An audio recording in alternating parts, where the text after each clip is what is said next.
Joanna, if I can ask you very quickly about the information we've seen, just to set the predicate to all this. Has the president been briefed and physically seen he's seen all the details of the chat as printed by the elected? I just spoke to the president about it, yes. Then let me ask you if I can very quickly. In the chat, Pete Hegseth, the defense secretary, details F-18s, Tomahawks, of some of the weapons that were used. He details the timing involved for this, all of which occurred 31 minutes before, as he says, F-18s would launch. The DoD manual details classified information as significant military plans, saying that is secret, that's classified. So what about, there are no methods, there are no sources, but that's not what determines what's classified. So what is it about what Pete Hegseth wrote that makes you say this is not classified? Well, it's not just me saying that, Peter. It's the Secretary of Defense himself who is saying this as well. And he put out a very strong statement earlier today listing all of the things that were not included in that message that he sent to the group. And again, this message, there was no classified information transmitted. There were no war plans discussed. Why did the Atlantic downgrade their allegation about war plans to attack plans? They're now playing word games because they know this was sensationalist spin from a reporter who is well known for doing this. We have said all along no war plans were discussed, no classified material was sent. You have the Secretary of Defense saying that. You have the Director of the CIA, the Director of National Intelligence, the FBI Director, all testifying to that under oath, and they should be trusted with that. To be clear, Americans can make the decision for themselves. And whether you said it's not war plans. Would you characterize these as military plans, military operation plans? I would characterize this messaging thread as a policy discussion, a sensitive policy discussion, surely, amongst high-level cabinet officials and senior staff. And I'm so glad, Peter, that you said the American public can decide for themselves, because I think the American public should decide for themselves based on the outcome of this operation. And what happened in this operation? Terrorists that were allowed to run wild by the Biden administration were killed because of the direction and the determination of this president and his team. And this message also shows, this messaging thread also proves that President Trump has an incredibly dynamic team who is working incredibly hard, flying all over the world to secure world peace and to fix up the foreign policy crises that the previous administration left for this team to inherit. So to be clear, we all in this room and around the country would agree that we're glad no American service members were harmed, and we're glad that the mission was a success. We'll stipulate that. But the president said, that Pete Hegseth said, none of this was classified. So given the president has seen it now, and given the president understands that significant military plans are deemed classified as secret, how does the president view none of this, which details times and weapons and more, as being not classified? I've already been asked and answered this question. The president's thoughts on this remain the same today as they were yesterday, as well as the Secretary of Defense. This question has been asked and answered. There was no classified material discussed. On what basis was that? Go ahead, Thank you, Caroline. So why aren't launch times on a mission strike classified? Again, I would defer you to the Secretary of Defense's statement he put out this morning. There were various reasons he listed, things that were not included in that messaging thread that were not classified. And again, going back to the American public, do you trust the Secretary of Defense, who was nominated for this role, voted by the United States Senate into this role, who has served in combat, honorably served our nation in uniform? Or do you trust Jeffrey Goldberg, who is a registered Democrat and an anti-Trump sensationalist reporter? This president and this national security team are putting our national security and the American people first. We are restoring American strength around the world, and the results of this operation speak for themselves. What do you say Jeffrey Goldberg show, just for American service members who are going to have to carry out these missions in the future? What I guess the message that's coming from the response to all this that we're hearing is that nothing sensitive happened, and I guess the logical conclusion of that is that if these messages had gone out publicly prior to the launch, that wouldn't have been a risk to service members. I don't know that they're comfortable with that. So can you explain, had these messages been published, would the plans have moved forward? Would the launch have still taken off? What I can tell you is that the President, as the Commander-in-Chief of our United States Armed Forces, and Secretary Pete Hegseth, who is an incredible man and a warfighter himself, take the lives of our American service members with the utmost responsibility, and they would never do anything intentionally to put their lives at risk. And again, they are working hard on that every single day, and we are protecting our service members while also restoring peace throughout this globe. It's something the previous administration has not done. And I would just add one more point. We are not going to be lectured about national security and American troops by Democrats and the mainstream media who turned the other cheek when the Biden administration, because of their incompetence, left 13 service members dead in Afghanistan, and not a single person in the previous administration was held accountable for that botched withdrawal. Joe Biden said, in fact, it was a great operation. That is despicable. It's unacceptable to this president and this Secretary of Defense. The National Security Advisor has taken responsibility for this inadvertent number being added to the messaging thread, but above all, we take the lives of our troops, safety, security, prosperity around the globe with the utmost seriousness. Goldberg's intentions, do you believe that he would release that to embarrass the administration ahead of the worldwide threats? Jennifer, go ahead. Given what you've said about the president's trust in his national security team, can you say definitively that no one will lose their jobs? no one will lose their job at all because of this signal situation. What I can say definitively is what I just spoke to the president about, and he continues to have confidence in his national security team.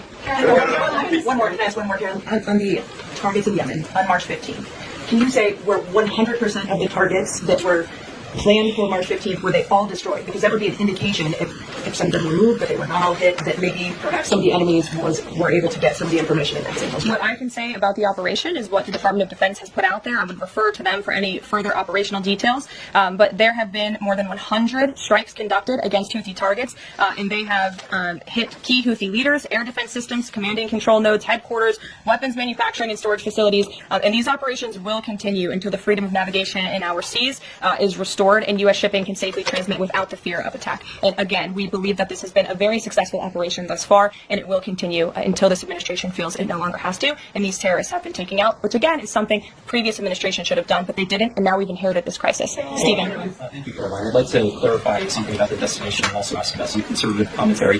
On the investigation, Mike Waltz said last night that he had spoken to Elon Musk about figuring out how Jeffrey Goldberg's number got in his phone. You mentioned the NSC and the White House counsel's office investigating. Can you just clarify who is investigating, who's leading that? And also, Dave Portnoy, who endorsed President Trump, said today that he thinks that Mike Waltz should leave. Could you respond to that? Sure. Great respect for Dave Portnoy, but I just answered that previous question from Jennifer. As for your original question about who's looking into the messaging thread, the National Security Council, the White House counsel's office, and also, yes, Elon Musk's team. Elon Musk has offered to put his technical experts on this to figure out how this number was inadvertently added to the chat. Again, to take responsibility and ensure this can never happen again. I have two questions. One on a follow-up on something you just said, but since we have these messages released, and you said that the president has now personally reviewed them, in the chat at one point, Pete Hegseth wrote 14-15 strike drones on target, and in all caps he said, "This is when the first bombs will definitely drop." Does the president feel that he was misled by his national security advisors, whoever it was that told him there was no classified information in there, now that he's seen these messages? I've now been asked and answered this question 3 times by the both of you, and I've given you my answer. The president feels the same today as he did yesterday. Sorry, my follow-up on what you had just said. Go ahead, Philip. Caitlin, I'm not taking your follow-up. I have a follow-up on something you just said, though, Caroline. That's Caitlin, regarding not taking your follow-up. Philip, go ahead. I've called Thank you. The Vice President seemed to express some frustration that Europe wasn't doing more to police waterways in their backyard, noting in that signal thread that 40% of European trade goes through the Suez Canal.